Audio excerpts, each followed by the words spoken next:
السلام عليك يا رسول الله.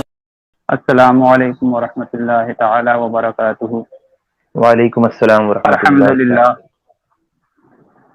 الحمد للہ الحمد للہ الذی ابدع الافلاک والارضین والصلاة والسلام علی اشرف الانبیاء والمرسلین وعلی آلہ واصحابہ اجمعین طیبین الطاہرین، اما بعد فاعوذ باللہ من الشیطان الرجیم، بسم اللہ الرحمن الرحیم۔ سيقول السفهاء من الناس ما ولاهم عن قبلتهم التي كانوا عليها۔ درود پاک بارگاہ رسالت میں ادب و احترام کے ساتھ پڑھنے کا شرف حاصل فرما لیں۔ صلی اللہ علی النبی الامی وآلہ صلی اللہ تعالی علیہ وسلم، صلاۃ و سلام علیک یا سیدی یا حبیبی یا رسول اللہ صلی اللہ تعالی علیہ وسلم۔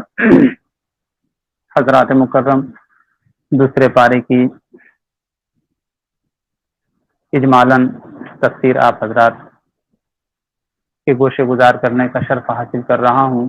رب ذوالجلال مجھے حق کہنے، آپ تمامی حضرات کو حق سننے اور ہم سب کو سید عالم صلی اللہ علیہ وسلم صدقے میں اس پر عمل کی توفیق رفیق عطا فرمائے۔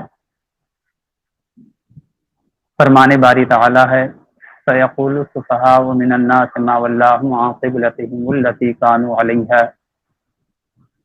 اب کہیں گے بیوقوف لوگ، کس نے پھیر دیا مسلمانوں کو ان کے اس قبلے سے جس پر تھے۔ قل للہ المشرق والمغرب، تم فرما دو کہ پورب اور پچھم سب اللہ ہی کا ہے۔ سورہ بقرہ شریف کے آیت نمبر 142 کی ابتدا میں اللہ تبارک و تعالیٰ نے عظمت مصطفیٰ صلی اللہ تعالیٰ علیہ وسلم کو یوں ظاہر فرمایا۔ شان نزول اس آیت کریمہ کے پہلے آپ سماعت کر لیں۔ حضور سید عالم صلی اللہ تعالیٰ علیہ وسلم اپنے دل ہی دل میں یہ خیال فرماتے تھے کہ ان کے نماز کے لیے کعبہ کی طرف منہ پھیر دیا جائے، کیونکہ وہ آپ کے دادا جان حضرت سیدنا ابراہیم علیہ الصلوۃ والتسلیم کا قبلہ اور اہل عرب کی دعوت الاسلام کے لیے زیادہ مؤثر ثابت ہوگا، اس لیے انہیں اس قبلے پر فخر اور اسی کو اپنی پناہ گاہ کو مانتے تھے اور اس کی زیارت کے لیے بار بار حاضر ہوتے تھے اور اس کا وہ طواف کرتے تھے۔ اور اس میں یہودیوں کی مخالفت بھی مطلوب تھی کہ وہ کہتے تھے کہ حضور صلی اللہ تعالی علیہ وسلم ایک طرف تو ہماری مخالفت سے تلے ہوئے ہیں اور ادھر ہماری ہی قبلے کی طرف وہ منہ کر کے نماز پڑھتے ہیں۔ اگر ہم نہ ہوتے تو انہیں معلوم نہ ہوتا کہ کس طرف منہ کر کے نماز پڑھی جاتی ہے۔ اسی وجہ سے حضور نبی اکرم صلی اللہ تعالی علیہ وسلم ان کے قبلے کی طرف منہ کر کے نماز ادا کرنا نہیں چاہتے تھے، یہاں تک کہ حضور علیہ الصلوۃ والتسلیم نے حضرت جبرائیل علیہ الصلوۃ والتسلیم سے فرمایا کہ میں چاہتا ہوں کہ اللہ تعالیٰ یہود کے قبلے سے میرا رخ پھیر کر کسی دوسرے قبلے کی طرف متوجہ فرما دے۔ جبرائیل علیہ السلام نے عرض کیا کہ میں آپ کی طرح اللہ کا ایک بندہ ہوں اور آپ کی اللہ کے یہاں بڑی شان ہے، آپ خود ہی اپنے رب سے عرض کیجئے۔ یہ کہہ کر جبرائیل علیہ الصلوۃ والتسلیم چلے گئے۔ حضور صلی اللہ علیہ وسلم نے آسمان کی طرف نگاہیں اٹھائیں اس امید پر کہ اللہ تبارک و تعالی حضرت جبرائیل علیہ الصلوۃ والتسلیم کے ذریعے کوئی نیا پیغام نازل فرمائے۔ اس پر حضرت جبرائیل علیہ الصلوۃ والتسلیم یہی آیت کریمہ لے کر کے نازل ہوئے، جس میں اللہ تبارک و تعالی نے یہودیوں کا رد فرمایا کہ اب تو بیوقوف لوگ یہ کہیں گے کہ مسلمانوں کو کس نے جو ہے اس قبلے کی جانب پھیر دیا۔ اب اللہ تبارک و تعالی اپنے محبوب کو ارشاد فرماتا ہے، اے محبوب آپ ارشاد فرما دیں کہ قل للہ المشرق والمغرب، مشرق اور مغرب ہر طرف رخ کرنا اللہ ہی کے لیے ہے۔ یہدی من یشاء الی صراط مستقیم، اللہ تبارک و تعالی جسے چاہتا ہے راہ ہدایت عطا فرماتا ہے۔ یاد رہے کہ جب نماز باقاعدہ فرض ہو گیا تو 17 مہینے تک سید عالم صلی اللہ تعالی علیہ وسلم بیت المقدس کی جانب منہ کر کے نماز پڑھا کرتے تھے، مگر جب یہودیوں نے تانا دیا تو سید عالم صلی اللہ تعالی علیہ وسلم نے آسمان کی جانب نگاہ اٹھا کر کے اللہ تبارک و تعالی سے کعبہ کی قبلہ ہونے کی التجا فرمائی۔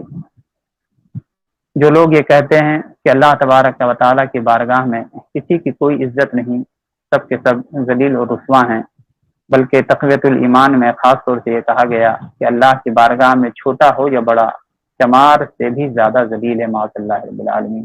یہ وہ کلمہ کفر اور اہانت ہے کہ جس میں انبیاء اعظام علیہ الصلوۃ والتسلیم کی شان اقدس پر تہمت لگائی گئی اور ان کی شان کو کم کرنے کی سازش رچی گئی۔ آپ دیکھیں کہ یہاں سید عالم صلی اللہ تعالی علیہ وسلم چہرہ آسمان کی جانب اٹھائیں، نگاہیں آسمان کی جانب اٹھائیں، اور اللہ تبارک و تعالی اپنے محبوب علیہ الصلوۃ والتسلیم کے دل کے ارادے کو اس قدر پسند فرماتا ہے کہ اے محبوب اب اسی جانب اپنا چہرہ پھیر لیجئے جس طرف آپ کی مرضی ہے۔ اللہ اکبر۔ یہ ہے شان مصطفیٰ صلی اللہ تعالی علیہ وسلم۔ آج اگر ہمیں کعبہ قبلے کی طرف قبلے کے طور پر ملا ہوا ہے تو یہ بھی مرضی مصطفیٰ صلی اللہ تعالی علیہ وسلم ہے، جس کا آگے اللہ تبارک و تعالی یوں ذکر فرما رہا ہے آیت نمبر 143 میں کہ قد نرا تقلب وجهك في السماء فلنولينك قبلة ترضاها فول وجهك شطر المسجد الحرام۔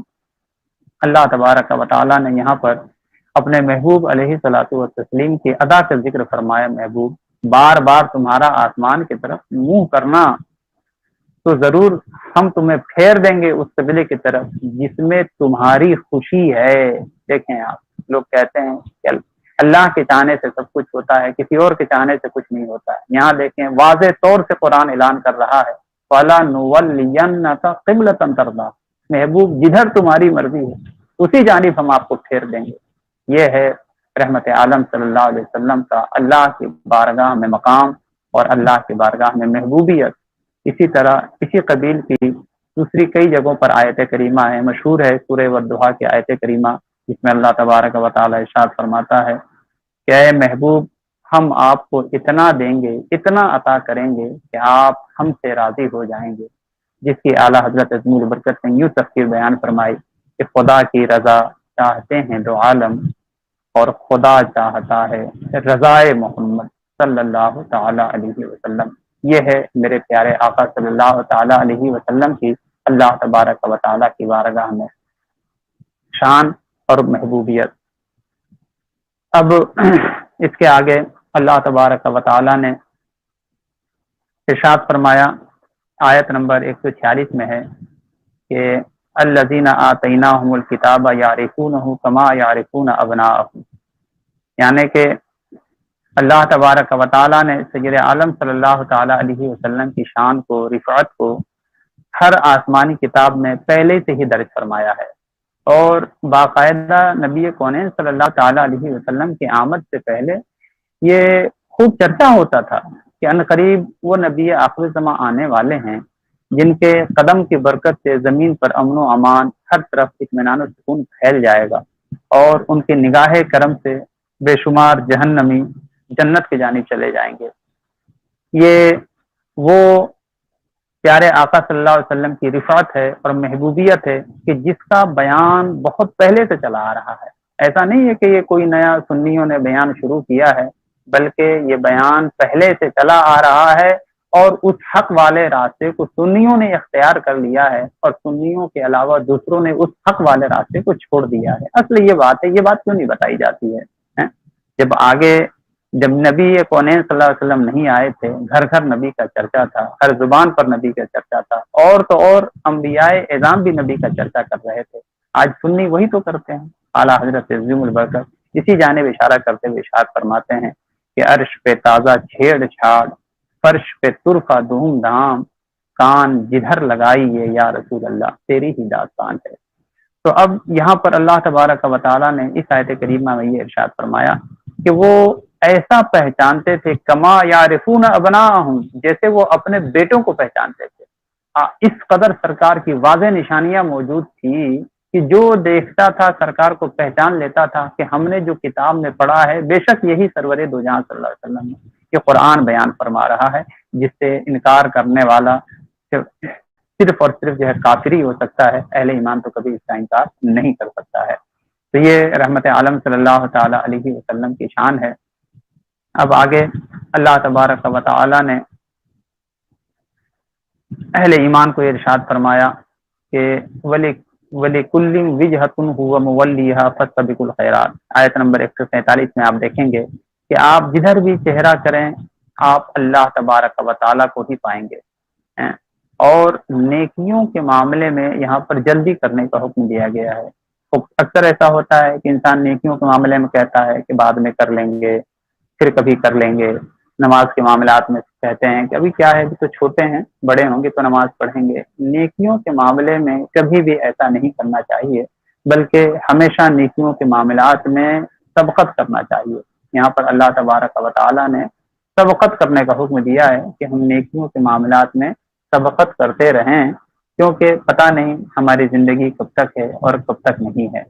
تو اس بات پر بھی ہماری توجہ ہونی چاہیے کہ ہم نیکیوں کے معاملے میں ذرہ برابر بھی دیری نہ کریں۔ پھر یہاں پر آگے دیکھیں کہ اللہ تبارک و تعالیٰ نے ارشاد فرمایا فَاذْكُرُونِي أَذْكُرْكُمْ وَاشْكُرُوا لِي وَلَا تَكْفُرُونَ، آیت نمبر 192 میں اللہ تبارک و تعالیٰ نے فرمایا تم میری یاد کرو میں تمہارا چرچا کروں گا۔ اللہ اکبر۔ یہ دیکھیں کہ کس قدر جو ہے اس امت پر اللہ تبارک و تعالیٰ کا فضل و کرم ہے۔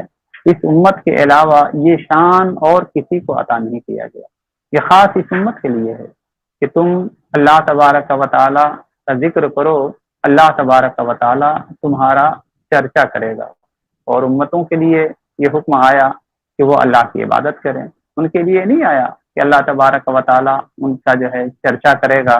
اور بندہ تنہائی میں اگر اللہ تبارک و تعالیٰ کا ذکر کرتا ہے تو اللہ تبارک و تعالیٰ اس کو تنہائی میں یاد کرتا ہے۔ بندہ اللہ تبارک و تعالیٰ کے لیے محفل لگاتا ہے، محفل میں اللہ تبارک و تعالیٰ کا ذکر کرتا ہے تو اللہ تبارک و تعالیٰ اس سے اچھی محفل میں اپنے بندے کا ذکر کیا کرتا ہے۔ یہ دیکھیں کہ کس قدر جو ہے اہل ایمان کی شان ہے، اور یہ تمام برکتیں جو ہمیں حاصل ہوئی ہیں یہ رحمت عالم صلی اللہ تعالی علیہ وسلم کے صدقے میں حاصل ہوئی ہے۔ پھر جو ہے آگے اللہ ارشاد فرماتا ہے وَاشْكُرُوا لِي وَلَا تَكْفُرُونَ، اور میرا حق مانو اور میری ناشکری نہ کرو۔ یہاں پر جو ہے وَاشْكُرُوا لِي وَلَا تَكْفُرُونَ یہ اور امتوں کے لیے نازل ہوئی ہے، مگر فَاذْكُرُونِي أَذْكُرْكُمْ یہ خاص اس امت کے لیے حاصل ہوا ہے کہ ہم اگر رب کا ذکر کرتے ہیں تو اللہ تبارک و تعالی ہمیں بھی اپنے فضل سے اپنے کرم سے یاد کیا کرتا ہے۔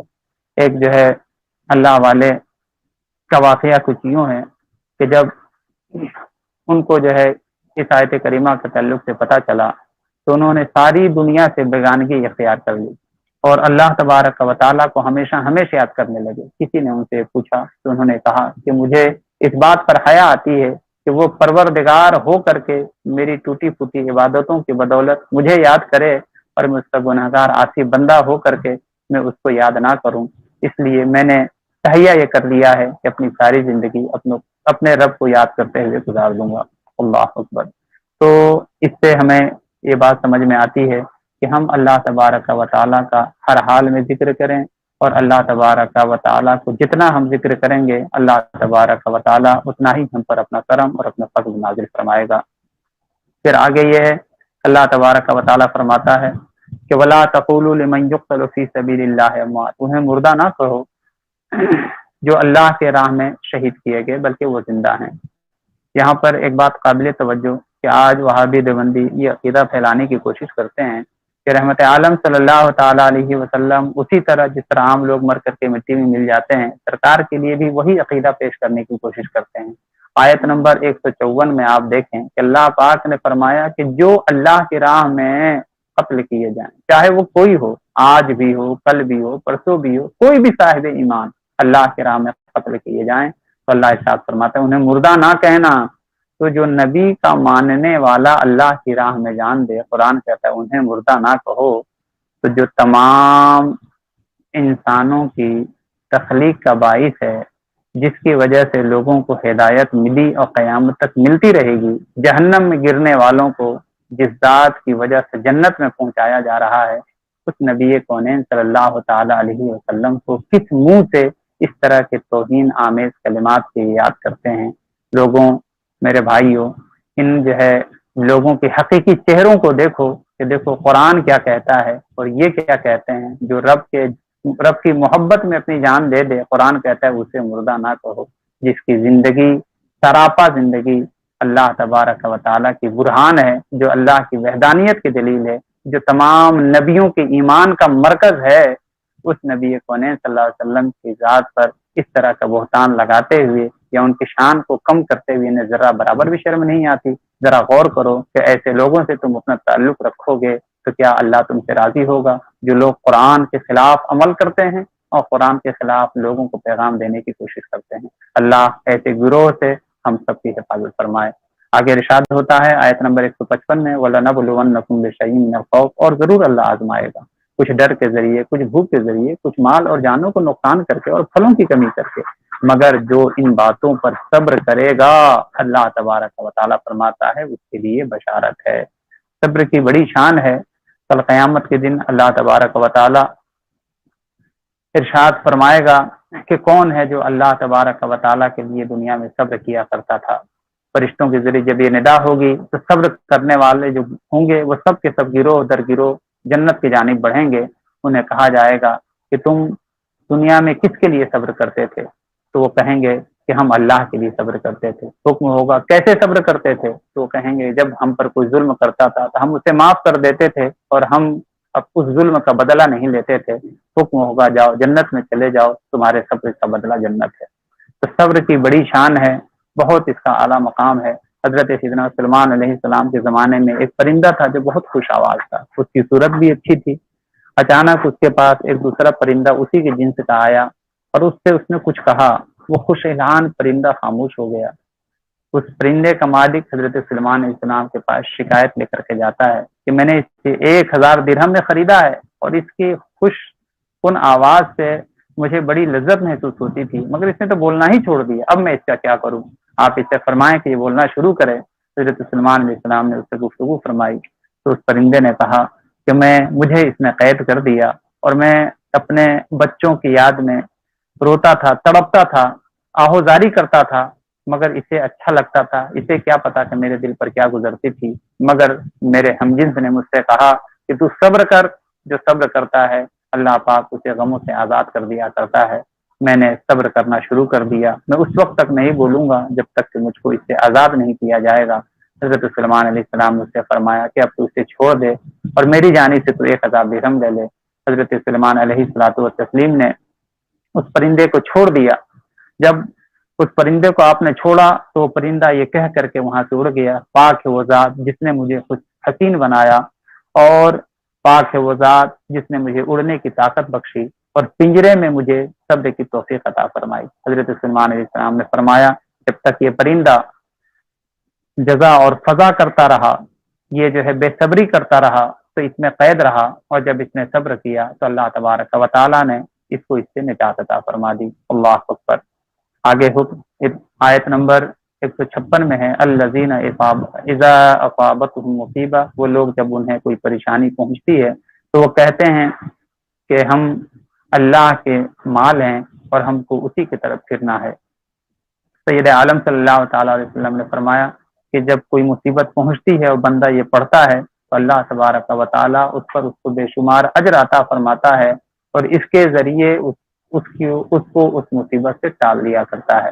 آگے آیت نمبر 157 میں ہے اولئک علیہم صلوات من ربہم ورحمہ واولئک هم المہتدون، یہ وہ لوگ ہیں جن پر ان کے رب کی درود ہیں۔ صبر کرنے والے پر اللہ تبارک و تعالیٰ اپنے رحمت کے درود نازل فرماتا ہے۔ اللہ اکبر۔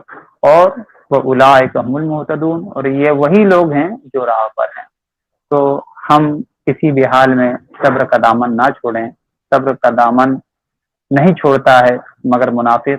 اہل ایمان تو ہر حال میں اللہ تبارک و تعالیٰ کے حکم پر راضی رہتے ہیں۔ اللہ نے ان کے لیے جو مقدر کر دیا ہے وہ اس کے لیے وہ راضی ہیں۔ حدیث شریف میں ہے کہ زمانہ سابق میں ایک مومن اور ایک کافر شکار ہو گئے۔ مومن دن بھر مچھلی کا شکار کرتا رہا مگر اسے ایک بھی مچھلی نہیں ملی، اور کافر جب جال ڈالتا بہت سی مچھلیاں اس کے جال میں پھنستی۔ یہی صبح سے شام تک ہوتا رہا، ایک مچھلی مومن کے ہاتھ میں آئی مگر وہ بھی مچھلی اڑ کر کے دوبارہ پھر جو ہے سمندر میں جا کر سمندر میں چلی گئی۔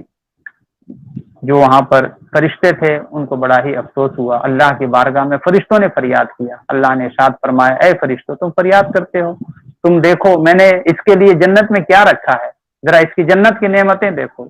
جب جنت کی نعمتیں اللہ نے ان فرشتوں کو دکھایا تو فرشتوں نے کہے اللہ تو نے اس کو بے شمار نعمتیں عطا فرمائی ہیں۔ تو اللہ فرماتا ہے اے فرشتوں یہ بتاؤ کیا یہ بہتر نہیں ہے کہ میں دنیا میں اپنے بندے کو کچھ نہ دوں اور آخرت میں اس کو سب کچھ عطا کر دوں؟ اور ذرا اس کافر کے بھی آخرت کو دیکھ لو، جب کافر کی آخرت کو فرشتوں نے دیکھا تو وہاں پر سوائے تکلیفوں مصیبتوں کے اور کچھ نہ پایا۔ اللہ نے فرمایا اب یہ بتاؤ کہ میرا فیصلہ میرے بندے کے حق میں ٹھیک ہے کہ نہیں؟ فرشتوں نے عرض کیا مولا بے شک تیرا فیصلہ اس بندے کے حق میں ٹھیک ہے۔ تو بندہ یہ سوچتا ہے کہ آج میرے پاس یہ نہیں ہے وہ نہیں ہے، یہ بتاؤ کہ ہمارے چاہنے سے کوئی چیز ہمیں ملتی ہے کہ اللہ تبارک و تعالی ہمیں عطا فرماتا ہے؟ تو اس آیت کریمہ میں سے ہمیں یہ سبق ملتا ہے کہ ہم اللہ تبارک و تعالی کی جانب سے جو بھی ہم پر مصیبتیں یا تکلیفیں نازل کی جاتی ہیں ہم اس پر صبر کریں تاکہ قیامت کے دن اللہ تبارک و تعالی کی بارگاہ سے ہمیں بہترین اس کا اجر عطا کیا جائے۔ آگے ہے کہ ان صفا والمروہ من شعائر اللہ، اللہ تبارک و تعالی نے صفا اور مروہ کو شاعر بنایا ہے۔ صفا اور مروہ کے درمیان 70,000 انبیاء کرام مدفون ہیں، اور وہاں پر جو بھی دعائیں کی جاتی ہیں اللہ تبارک و تعالی اسے قبول فرماتا ہے۔ فمن حج البیت او اعتمر، مشہور ہے کہ حج اور عمرہ کرنے والے کے لیے خوشخبری ہے، سرکار ارشاد فرماتے ہیں جو حج کرتا ہے اللہ تبارک و تعالی اس کو صاحب مال بنا دیتا ہے، غنی بنا دیتا ہے، اور جو عمرہ بھی کرتا ہے اللہ تبارک و تعالیٰ اسے بھی مالدار بنا دیتا ہے۔ تو ہم سے اگر ہو سکے تو ہم حج بھی کریں، عمرہ بھی کریں، تاکہ اللہ تبارک و تعالیٰ ہمیں غنی بنا دے۔ اس کا مطلب یہ نہیں ہے کہ اس کی برکت ہے تو ہم اسی نیت سے کریں کہ جناب اب تو ہمیں مالدار بننا ہے تو اچھا نسخہ مل گیا ہے، حج کریں اور عمرہ کریں مالدار ہو جائیں گے۔ نہیں، اللہ کی رضا کی خاطر کیجئے، اللہ کی رضا کی خاطر، اس کی قربت کی خاطر، اس کی محبت کو حاصل کرنے کے خاطر آپ حج اور عمرہ کریں۔ انعام میں تو یہ ہوگا ہی ہوگا کہ اللہ پاک اپنے فضل سے آپ کو غنی کر دے گا۔ تو اس بات پر جو ہے ہماری توجہ ہونی چاہیے۔ آگے اللہ تبارک و تعالی نے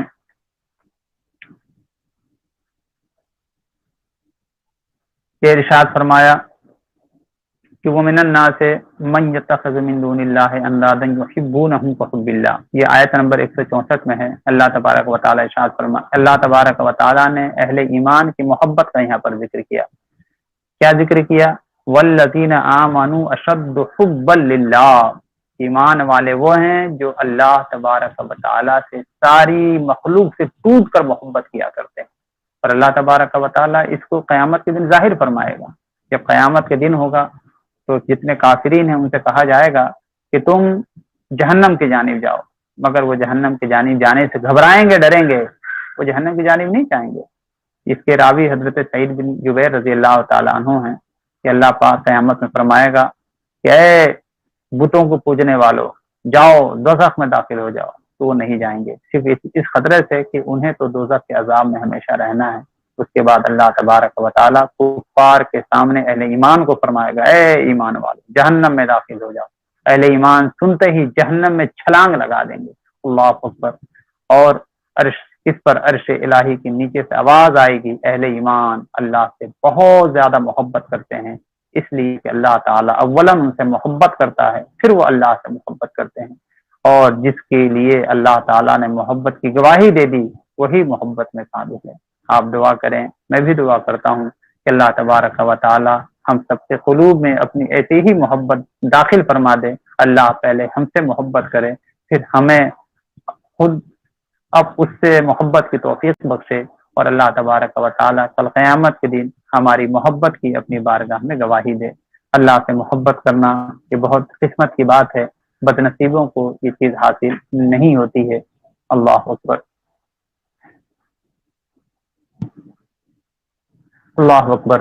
حضور صلی اللہ تعالی علیہ وسلم نے فرمایا اللہ اپنے بندوں کو ان کی ضرورت کی اشیاء عنایت فرماتا ہے، مثلا کپڑے جس سے بدن ڈھانپ سکے، روٹی کی جس سے وہ بھوک مٹا سکے، اور اور گھر پرندے کے گھونسلے کی طرح بنائے کہ جس میں وہ زندگی بسر ہو سکے۔ عرض کی گئی کہ یا رسول اللہ صلی اللہ علیہ وسلم، نمک کے متعلق آپ کا کیا خیال ہے؟ آپ نے فرمایا نمک کے متعلق بھی قیامت میں سوال ہوگا کہ ضرورت سے زیادہ خرچ کیا جائے۔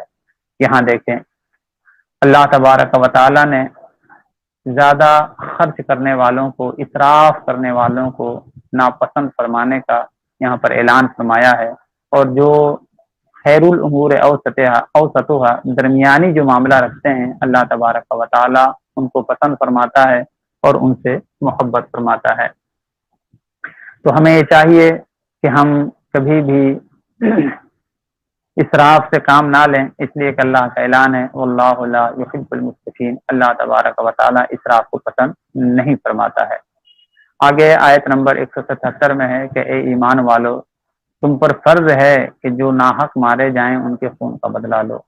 اسلام کے اندر خون کا بدلہ خون ہے اور آزاد کے بدلے آزاد ہے، یعنی کہ کسی آزاد شخص کو کسی نے قتل کیا تو آزاد شخص کے بدلے میں وہ شخص قتل کیا جائے گا، اسی طرح جو ہے غلام کے بدلے میں غلام اور عورت کے بدلے میں عورت قتل کی جائے گی۔ اسلام کے اندر انصاف وہ عظیم معیار ہے، بلکہ اسلام کی شناخت ہی جو ہے عدل اور انصاف ہے۔ تو اسلام کے اندر عدل اور انصاف کا اللہ تبارک و تعالیٰ نے قرآن میں حکم دیا ہے کہ ہم انصاف قائم کریں۔ انصاف صرف زمانے میں ہی نہیں بلکہ گھروں کے اندر بھی، اپنی ذات کے اندر بھی ہم پیدا کریں، اور گھر کے جتنے بھی افراد ہیں، رشتہ دار ہیں، ان کے اندر بے انصافی کا کوئی معاملہ نہیں ہونا چاہیے۔ اس میں اللہ تبارک و تعالیٰ نے ہمیں انصاف کا حکم دیا ہے۔ آگے وصیت کا معاملہ آتا ہے آیت نمبر 180 میں، چونکہ پہلے جو وصیت کا معاملہ تھا وہ بڑا ہی عجب تھا کہ لوگ ایسی وصیتیں کرتے تھے جو ان کی اپنی مرضی سے ہوتی تھی، مگر یہاں پر اللہ تبارک و تعالیٰ نے اپنے پسند کے مطابق وصیت کرنے کا حکم دیا ہے۔ تو ہم نیکیوں کی وصیت کریں اور برائیوں کی وصیت نہ کریں، اس لیے اس بات کا خیال رہے کہ ہم جو ہے نیکیوں کی جانب توجہ دیں۔ پھر جو ہے آگے اللہ تبارک و تعالیٰ نے عیب کے تعلق سے بیان فرمایا، کیونکہ آج معاملہ یہ ہے کہ لوگوں کے عیوب کو ظاہر کرنا یہ بڑا ہی جو ہے لوگوں کے اندر روزمرہ کی عادتوں میں شمار ہوتا ہوا دکھ رہا ہے۔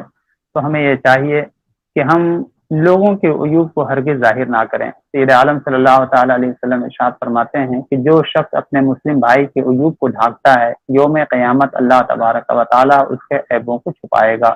دیکھیں کس قدر سستا سودا ہے کہ ہم دنیا میں صاحب ایمان جو ہمارے بھائی ہیں ان کے عیوب کو ہم چھپائیں تو اللہ تبارک و تعالی ہمارے عیوب کو کل قیامت میں چھپائے گا۔ آگے آیت نمبر 184 میں ہے کہ شہر رمضان الذی انزل فیہ القرآن، بلکہ اس سے جو آیت کریمہ ہے پہلے 182 کی، اس میں ہے کہ یا ایھا الذین آمنوا کتب علیکم الصیام، اے ایمان والو تم پر روزہ فرض کیا گیا ہے۔ تو روزے کی فرضیت کا بھی اس میں حکم ہے، اور یہ بھی بتایا گیا کہ روزہ ایسا نہیں ہے کہ صرف تم پر ہی فرض ہے بلکہ تم سے اگلوں پر بھی فرض تھا، تاکہ تمہیں اللہ تبارک و تعالیٰ تقوی کا نور عطا فرما دے۔ روزے کی جزا دنیا میں جو ہے وہ یہ ہے کہ اس سے تقوی کا نور حاصل ہوتا ہے، اور تقوی کے تعلق سے یہ ہے کہ ان اکرمکم عند اللہ اتقاکم، اللہ کو وہی زیادہ پسند ہے، بلکہ اللہ کی بارگاہ میں وہی زیادہ عزت والا ہے جس کے پاس تقوی کی دولت ہے۔ تو روزے کی شان یہ ہے کہ اس سے تقوی کی دولت حاصل ہوتی ہے، اور تقوی جس کو نصیب ہوتا ہے اللہ کی بارگاہ میں وہ مکرم بن جایا کرتا ہے۔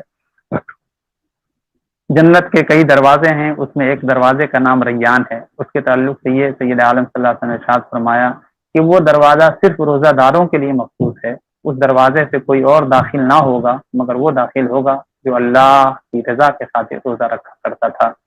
تو روزے کی یہ شان ہے۔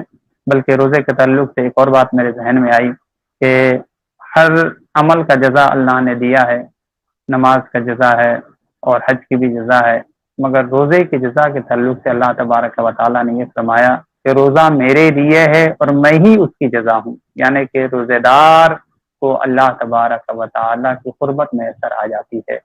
تو ہم روزے تو اس جو ہے نیت سے رکھیں کہ اللہ تبارک و تعالی ہمیں تقوی کا بھی نور عطا فرما دے اور اپنی قربت کی نعمت سے بھی ہم سب کو سرفراز فرما دے۔ اور اس میں یہ بھی ہے کہ روزے جو ہے گنتی کے دن ہیں، یہ چاند دیکھ کر کے روزہ رکھا جائے، اور جب چاند نظر آ جائے تو پھر ہمیں عید منانے کا حکم دیا گیا ہے۔ ریڈیو یا اور دوسرے اخبارات کے ذریعے چاند کا تعین نہیں ہو سکتا، بلکہ اللہ کی جانب سے یہ مقرر ہے۔ اللہ والوں کو یہ چاہیے کہ ہم جب اللہ کے لیے روزہ رکھتے ہیں تو اللہ ہی کا یہ قانون ہے کہ چاند کب نکلے اور چاند کب نہ نکلے، اللہ ہی نکالتا ہے۔ تو جب ہم روزہ اللہ کے لیے رکھتے ہیں تو چاند نکال کر کے اللہ فرماتا ہے کہ اے بندو اب میرا حکم ظاہر ہو گیا، اب روزہ رکھ لو۔ اور پھر شوال کا چاند نکال کر کے اللہ فرماتا ہے کہ اب میرا حکم آ گیا ہے، اب جو ہے تم روزہ جو ہے نہ رکھو۔ تو ہمیں یہ چاہیے کہ ہم اس کی جو صحیح روح ہے اور صحیح اس کی جو حقیقت ہے اس کو سمجھیں اور اس پر ہم عمل کی کوشش کریں۔ کسی اور جانب ہماری توجہ نہیں ہونی چاہیے۔ مریض کے لیے اور جو مسافر ہے اس کے لیے روزہ معاف ہے، اسے یہ چاہیے کہ جب وہ مرض سے شفا یابی کی جانب آئے اور سفر سے جب قیام کی جانب آئے تو وہ پھر اپنے چھوٹے ہوئے روزوں کو دوہرا لے۔ اور پھر یہ ہے کہ کوئی اگر جو ہے روزہ رکھنے کی بالکل طاقت نہیں رکھتا ہے تو پھر اسے یہ چاہیے کہ وہ 2 وقت کسی مسکین کو کھانا کھلائے، یہ بہتر ہے۔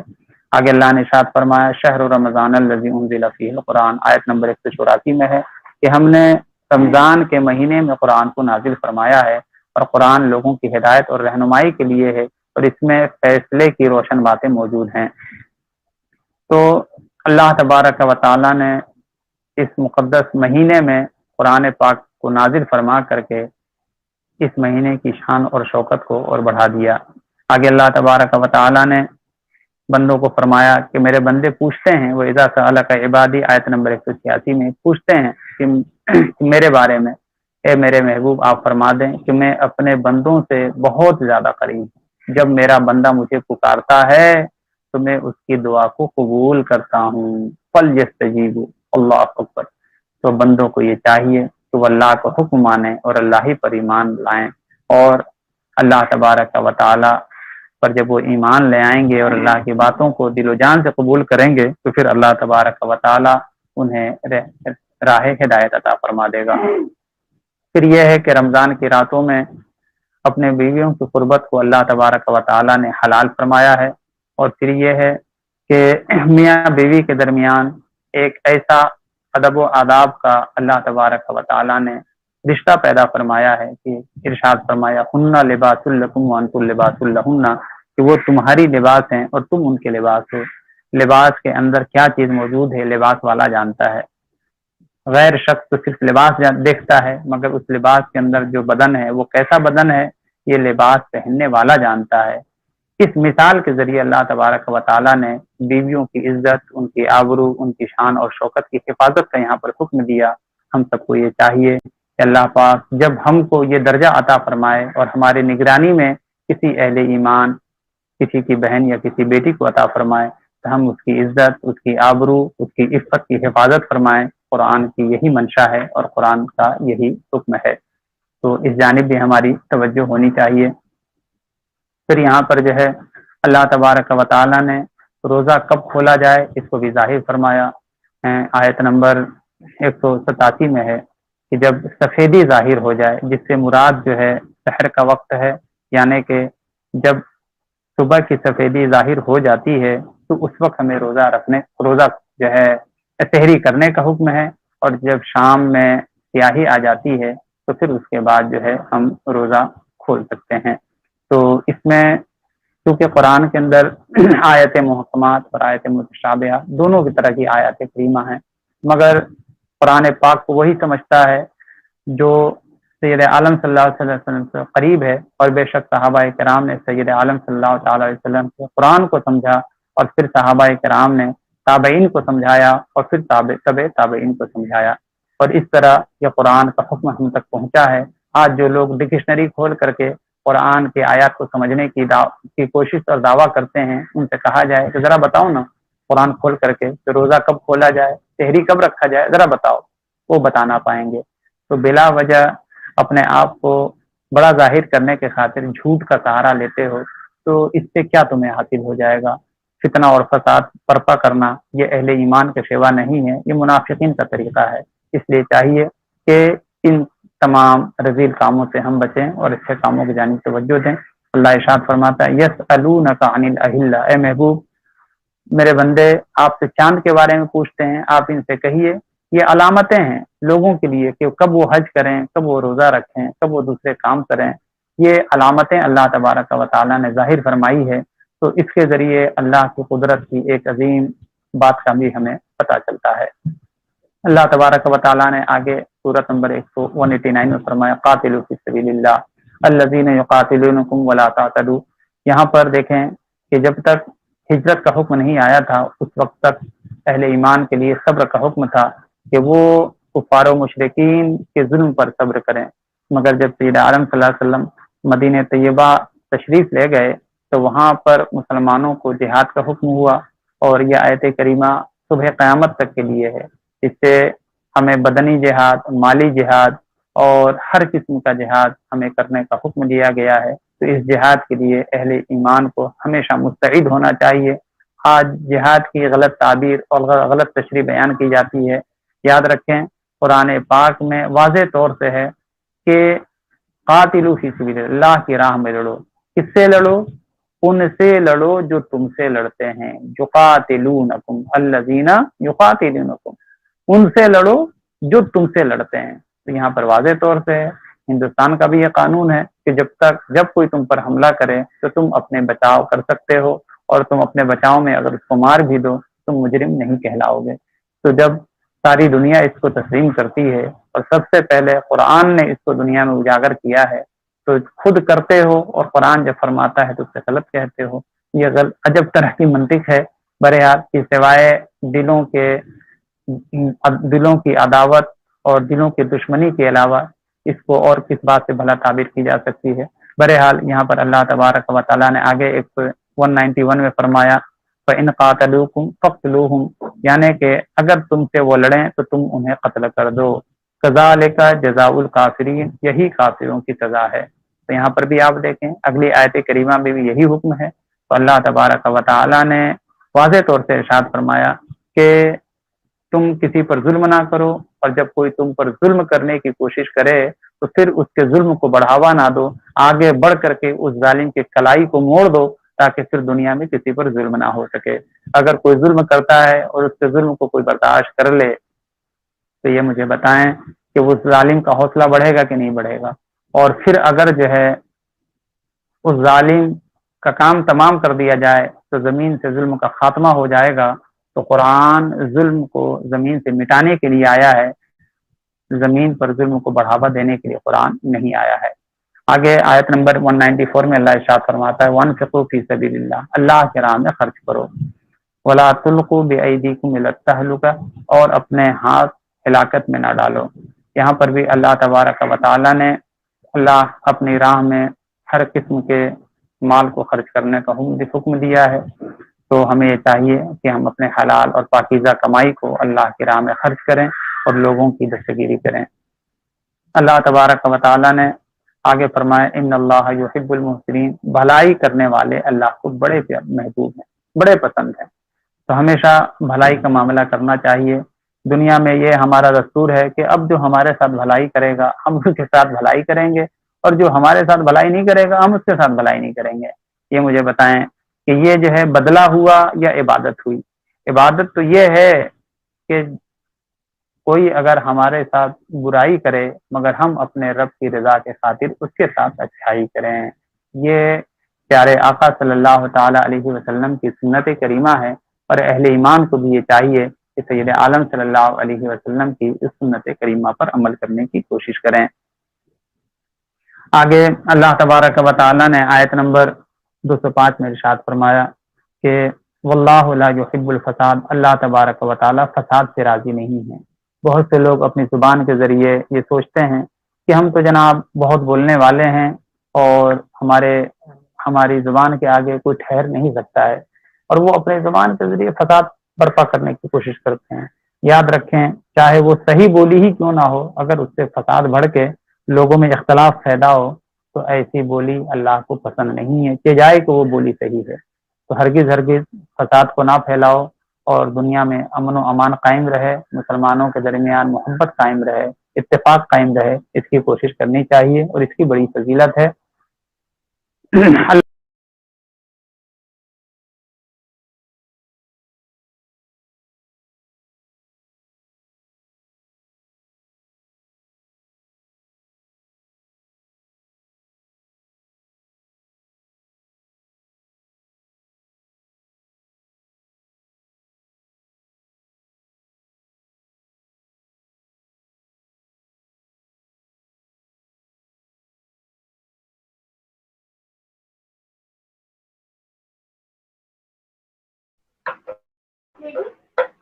آپ حضرات لائیو سیشن کو چالو رکھیں، کسی وجہ سے حضرت ڈسکنیکٹ ہو گئے ہیں تو انشاءاللہ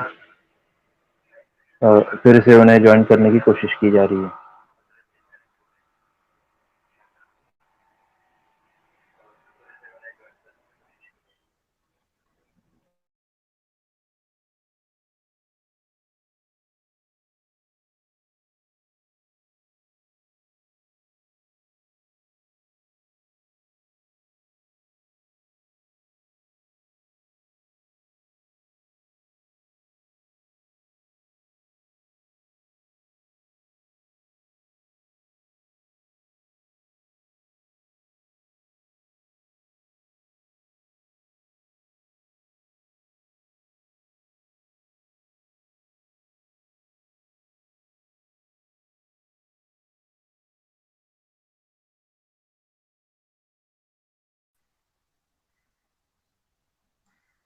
تو میں عرض یہ کر رہا تھا کہ جی